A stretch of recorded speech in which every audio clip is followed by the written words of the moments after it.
좋은 하루 되시기 바라겠습니다. 오늘 말씀은 마가복음 10장 13절 말씀입니다. 사람들이 예수께서 만져주심을 바라고 어린아이들을 데리고 오매 제자들이 꾸짖거늘. 아멘. 자, 오늘 말씀에 보면 사람들이 어린 아이들을 주님께 데리고 왔다고 합니다. 왜냐하면 당시 풍습에 훌륭한 사람에게 가서 자기 자녀들을 축복기도 받는 그런 풍습이 있었다는 것입니다. 그래서 예수님이 훌륭하신 분이라고 생각해서 예수님께 데리고 와서 안수기도를 받으려고 왔다는 것입니다. 여기서 아이들은 아주 어린 아이들을 의미합니다. 오늘 말씀 계속 읽어보면 예수님이 품에 안고 안수기도 하셨다. 이렇게 기록하는 걸 봐서 굉장히 어린 아이들이라는 것을 알 수 있습니다. 16절 말씀, 그 어린 아이들을 안고 그들 위에 안수하시고 축복하시니라. 자, 이런 풍습을 생각해 볼 때 이것은 좋은 풍습이라는 것을 알 수 있습니다. 어릴 때부터 하나님을 찾는 것, 또 하나님의 귀하신 분들에게 축복기도 받는 것은 좋은 일이다라는 것입니다. 자, 어릴 때부터 교육이 중요한데요. 교육학자들은 만 5세 이전에 인간의 인성교육은 완료된다. 이렇게 말할 정도로 이 조기 교육이 굉장히 중요하다라는 것입니다. 또 생후 20개월이 되면 인간의 두뇌 발달의 대부분은 거의 다 이루어진다. 이런 학계의 보고서도 있습니다. 자, 그래서 어릴 때부터 주님을 찾는 이런 것이 굉장히 중요하다라는 것인데, 만약에 어릴 때부터 주님을 찾는 것을 경험시키면 그 어린 자녀들이 평생 동안 주님의 은혜를 구하는 그런 인생이 될 수 있다라는 것입니다. 자, 그러므로 어린 자녀들을 주님께로 인도하는 것이 중요한데, 그러면 오늘날 우리가 우리의 어린 자녀들을 구체적으로 어떻게 하는 것이 주님께로 인도하는 것인가? 자, 이런 거를 생각해 보면서 은혜를 나누겠습니다. 자, 첫 번째는요, 어린 자녀들을 주님께로 인도하는 길. 첫 번째는 부모가 드리는 예배의 자리에 동참시키는 것이다 라는 겁니다. 부모가 드리는 예배의 자리에 어린 자녀들을 동참시키는 것이 주님께로 인도하는 길이다라는 겁니다. 자녀들은 부모의 행위를 보고 따라 하게 되어 있습니다. 부모가 하는 말보다도 부모가 하는 행위를 그대로 담게 된다라는 것인데요. 부모가 예배를 소중히 여기는 모습을 보면 자녀들도 예배를 소중히 여기는 그런 의식이 자리하게 된다라는 거죠. 자, 그러면 자연스럽게 어린 자녀들을 하나님께로, 주님께로 인도하게 된다는 것인데요. 자, 그런 의미에서 10계명 중에 제4계명이 중요합니다. 4계명은 출애굽기 20장 8절에 나오는데, 안식일을 기억하여 거룩하게 지키라. 안식일이라고 하는 건 오늘날 주일을 의미하는 건데, 이 주일을 지킨다 이 말은 쉬라는 의미가, 주일은 쉬는 날이다 이런 의미가 있습니다만, 반드시 예배를 드려야 한다 이런 의미가 담겨 있습니다. 자, 유대인들은 이 안식일을 아주 목숨을 걸고 철저하게 지켰습니다. 그래서 유대인들은 신앙이, 하나님을 예배하는 신앙이 대대로 흔들리지 않았다는 것입니다.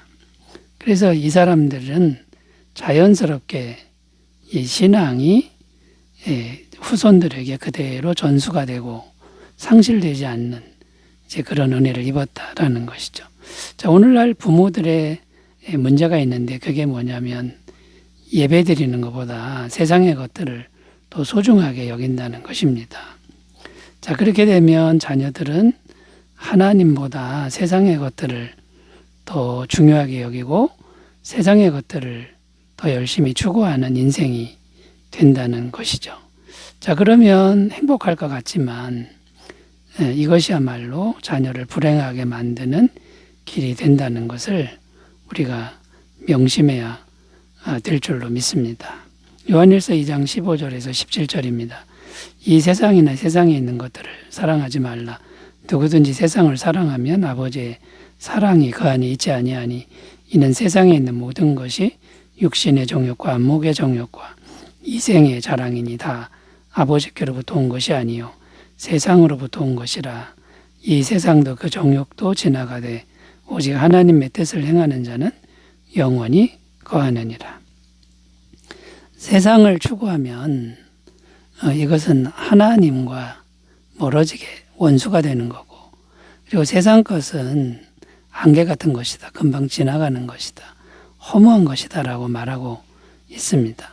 마태복음 7장 13절 14절 좁은 문으로 들어가라. 멸망으로 인도하는 문은 크고 그 길이 넓어 그리로 들어가는 자가 많고 생명으로 인도하는 문은 좁고 길이 협착하여 찾는 자가 적음이라.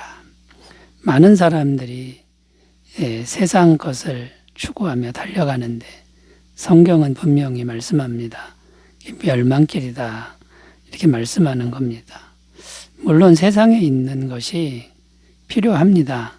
이 세상에서 우리가 살아야 되기 때문에 필요합니다만 세상 것을 예배보다 더 중요하게 여기는 이런 의식들이 문제가 되는 것이죠. 이 세상의 귀한 것을 따라가는 삶은 끊임없이 남들과 경쟁해야 됩니다. 왜냐하면 차지하려는 사람이 너무 많은 거죠. 경쟁하고 다투고 심지어는 죽이기까지 하는 그런 인생이 된다는 것이고요. 참된 행복이나 참된 만족은 얻기가 어렵다라는 것입니다. 자, 그러므로 우리가 자녀들을 예배에 동참시켜야 되는데 구체적으로 어떻게 하면 되냐면 부모와 함께 교회 예배에 동참시키는 것이라는 거죠. 그리고 부모가 이 예배를 얼마나 소중히 여기는지를 보여주는 게 필요하다라는 거고요. 또 두 번째는 가정 예배입니다.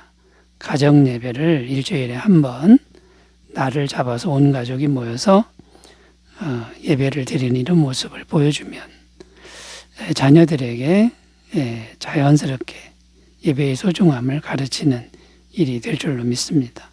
유대인들이나 초대교회는 다 가정에서 예배 드림으로 신앙을 전수했다라는 것, 이것을 기억하셨으면 좋겠습니다.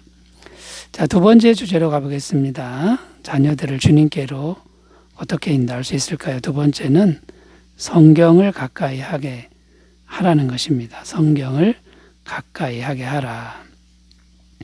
자, 주님께로 인도하는 것은 성경 말씀 가까이로 인도하는 것이다 라는 겁니다. 왜냐하면 말씀이 곧 하나님이시기 때문이다 라는 거죠. 요한복음 1장 1절 태초에 말씀이 계시니라. 이 말씀이 하나님과 함께 계셨으니 이 말씀은 곧 하나님이시니라. 자, 그러니까 말씀을 가까이 하는 게 하나님께로 인도하는 것이 되고요.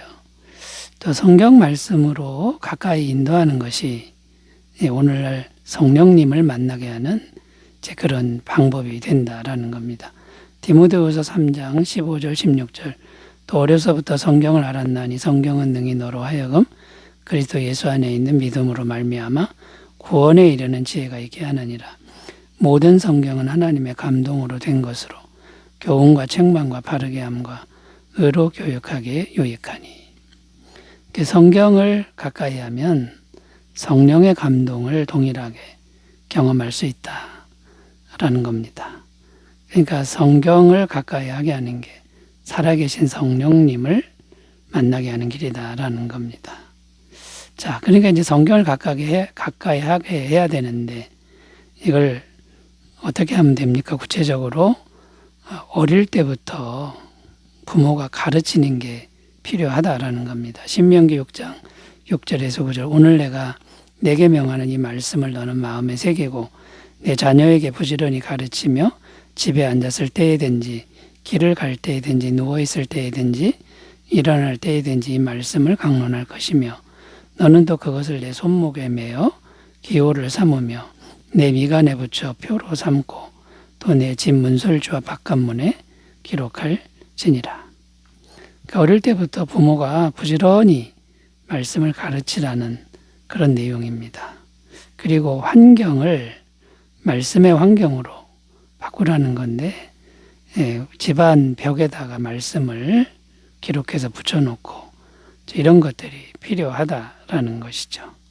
그리고 성경 말씀을 자꾸만 듣게 하는 게 또 하나의 방법입니다. 로마서 10장 17절 그러므로 믿음은 들음에서 나며 들음은 그리스도의 말씀으로 말미암았느니라.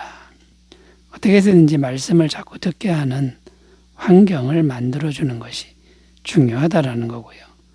세계적으로 유명한 설교자 스펄전 목사님은 4세 때, 만 4살 때 설교 듣다가 회심을 경험했다라고 이렇게 고백하고 있습니다.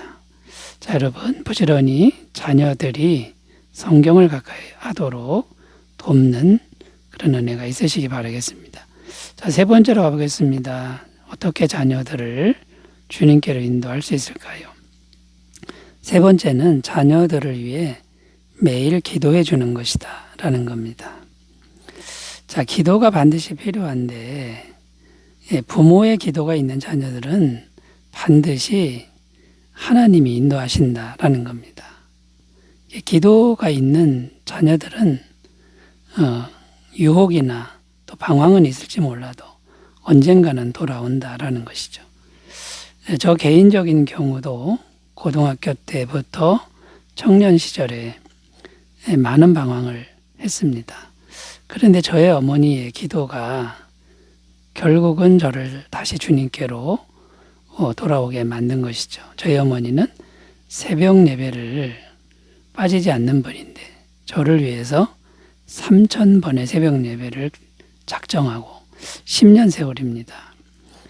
그렇게 마음에 작정을 하고 기도를 했는데 제가 결국은 회개하고 돌아왔다라는 것이죠. 성 어거스틴이라는 아주 유명한 초대교회의 교부가 있는데 이분도 젊은 시절 많은 방황을 했습니다. 사생아도 낳고 마니교라는 이단 종파에 빠져서 심취해 있었습니다만 그의 어머니 모니카가 끊임없이 아들을 위해 기도를 했습니다. 결국 방황하는 어거스틴은 말씀을 깨닫고 회개하며 돌아와서 성 어거스틴이 되었다는 것입니다. 자, 그러므로 여러분 자녀들을 위해 매일 기도하는 것 이거보다 더 중요한 게 없습니다. 기도가 있어야 영혼이 구원을 받게 됩니다. 에베소서 6장 18절 19절 모든 기도와 간구를 하되 항상 성령 안에서 기도하고 이를 위하여 깨어 구하기를 항상 힘쓰며 여러 성도를 위하여 구하라. 또 나를 위하여 구할 것은 내게 말씀을 주사 나로 입을 열어 복음의 비밀을 담대히 알리게 하옵소서 할 것이니 사도 바울이 부탁하는 내용인데 성도를 위해 기도해 달라는 겁니다. 영혼 구원을 위해서 기도해 달라는 거죠. 기도가 중요하기 때문이다 라는 거고요. 여러분 그러므로 우리가 항상 자녀들을 위해 매일 기도하는 그런 삶을 사셨으면 좋겠습니다. 기도합니다. 하나님 아버지 우리가 우리의 자녀들을 주님께로 잘 인도할 수 있도록 도와주옵소서. 예수님의 이름으로 기도드립니다. 아멘. 은혜가 넘치시기 바라겠습니다. 감사합니다.